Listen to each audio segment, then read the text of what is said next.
Então, ó, primeira coisa que eu não entendo, isso é real mesmo, não entendo. Eu não entendo o porquê os orixás são também cultuados na Umbanda, não entendo. Não entendo, não sei.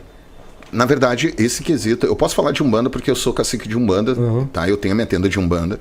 O que eu posso falar para vocês é o seguinte: lá atrás, Felipe, isso foi muito mal confundido. Lá atrás, no início da Umbanda, como instituto, quando o Zélio, isso como instituto, porque a Umbanda ela sempre existiu, só não tinha o nome instituição Umbanda.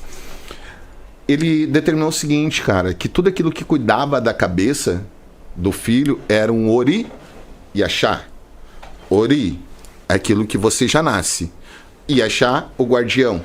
Então, para eles, lá atrás, na instituição, o caboclo da Sete Cruzilhada, todos os espíritos que nasciam na Umbanda, ele chamava de orixá. Todos, não tinha uma exceção. Com o passar dos anos, aí eu acredito, né, Felipe, daí é uma visão minha de fora. Eu acredito que as pessoas que tiveram uma passagem nos cultos de orixá começaram a inserir doutrinas e fundamentos, fagulhas de fundamentos para dentro da Umbanda que não era daquele culto.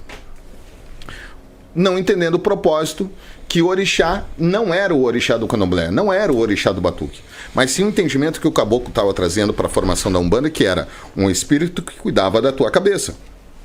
Ori e axá. Ori é um e axá é outro. Ori é aquilo que você já nasce, inclusive ele te sabota, tua cabeça te sabota. Então tu tem um plano para amanhã, daqui a pouco a tua cabeça começa a te, pensamentos intrusivos e tal, começa a te sabotar. Isso é Ori. O Yaxá é o guardião do Ori. Então, quando nós falamos Ogum dentro da Umbanda, nós estamos dizendo que esse Ogum, ele é o guardião do Ori. Ele não é o orixá, ele é uma fagulha.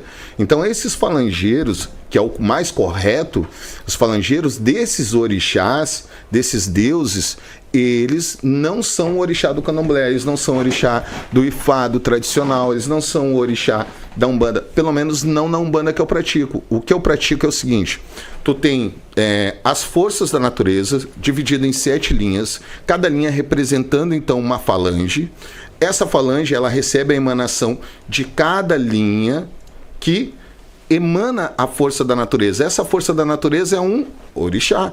Então, o orixá da água, o orixá das matas, mas esse orixá ele não se manifesta dentro da Umbanda. Ele emana uma fagulha. Então, sabe quando você está fazendo churrasco e tu vai lá... A brasa ali, né? E aí sai aquelas fagulhas? Faísca, né? É aquilo dali. Então, o fogo é o orixá, mas o que está dentro da Umbanda é aquelas fagulhas bem pequenininhas. Por quê? Aquilo dali é um egum. Os espíritos que se manifestam na Umbanda não são divindades. É um egum.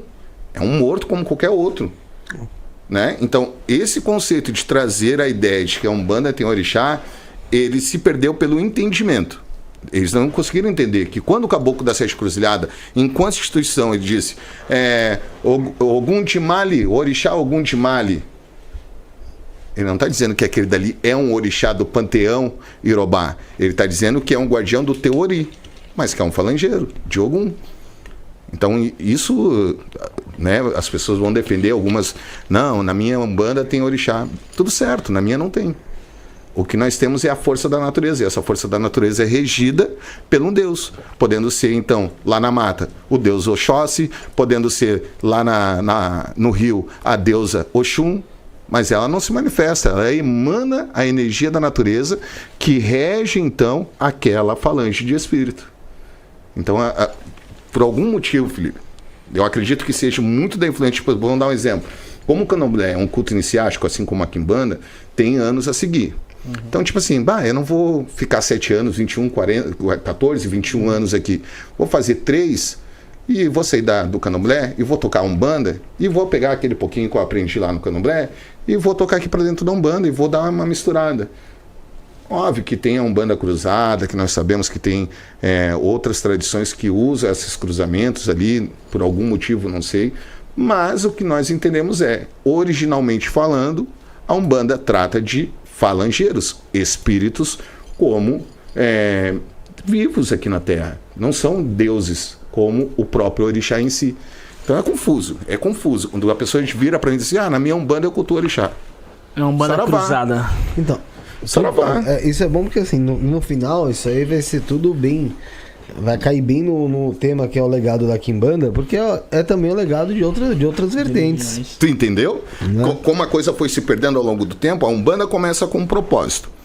A Umbanda, antes de Zélio, já existia, que era o quê? A própria Cabula. A Cabula era Umbanda. A Macumba Carioca era Umbanda. A palavra Umbanda, ela é de origem banto, que significa o culto de cura. Então, com esse propósito de curas, propósito de trabalhar com espíritos curadores, feiticeiros, ele traz essa ideia de culto ancestral também como a Quimbanda. Então, quando o Zélio Fernandinho de Moraes consegue o seu milagre através de uma preta velha, e ele traz uma instituição com um nome chamado Umbanda, aqui dali foi uma jogada política, através do presidente Getúlio Vargas, que diz: olha, a gente precisa parar essa perseguição, meio que uma inquisição que existia durante a ditadura. A gente precisa parar, então a gente precisa lançar uma religião brasileira, porém sem sacrifício animal e sem adentrar com origens africanas. Como a família toda do Zélio era espírita, kardecista, branca, europeia, ele já tinha essa influência. Ele lança, então, ele vai até uma tenda espírita, ele lança, então, a ideia da Umbanda junto com o Caboclo das Sete Cruzilhadas. Só que eu venho batendo isso na internet algumas vezes, que é o seguinte: Caboclo das Sete Encruzilhadas. Quem seria esse caboclo? Eu conheço o Exu das Sete Cruzilhadas. Então, pra mim, esse caboclo... É Exu. Pegou? E ele só coloca o nome de caboclo pra meio que dar uma camuflada. Pegou? Entendeu? Qual que é a meada? Por quê? Todas as quimbandas... Mas qual que seria a intenção dele fazer isso? Mudar somente o Não é nome? tão pesado, porque Exu tem ligação com a África. Ah, por conta... Ah, tá. Entendi. Entendeu? E tem Queria criar uma religião claro, sem... e tem como chegar nesse contexto de dúvida, e como eu tô dizendo, é uma dúvida minha. Por quê? Com o longo do tempo, nasce um espírito, porque a ideia de Zélio era não podia culto de Exu, e nem de Pombagira, era proibido. E aí, seguinte, se manifesta isso daí, para quem quiser pesquisar, tá na história de Zélio. Se manifesta um espírito chamado Orixá Ogum de Mali, que era um espírito falangeiro. Esse espírito se manifesta, sai de dentro da tenda, vai até a encruzilhada, risca um ponto igual do Exu, com uma espada e um garfo atravessado, e volta. E aí, se eu não me engano, uma tia do Zélio liga, não sei pra quem, pro Zélio, eu sei que consegue avisar o Zélio: ó, se manifestou um espírito, esse espírito fez assim. Ele falou, E o Zélio não fala pra ninguém. fica quieto. Foi lá, chega lá, vê o espírito manifestado, e aí então esse espírito fala: sem Exu não se faz nada. Eu sou aquele que abre os caminhos. E aí então o Caboclo das Sete Cruzilhadas se manifesta e diz: somente nessa tenda vai ter o culto do Ogum de Mali, que também era parente de Zélio, somente nessa tenda, só que ninguém pode saber. Então, tudo foi muito camuflado. Nossa, foi escondido então. Ele Foi escutuava escondido.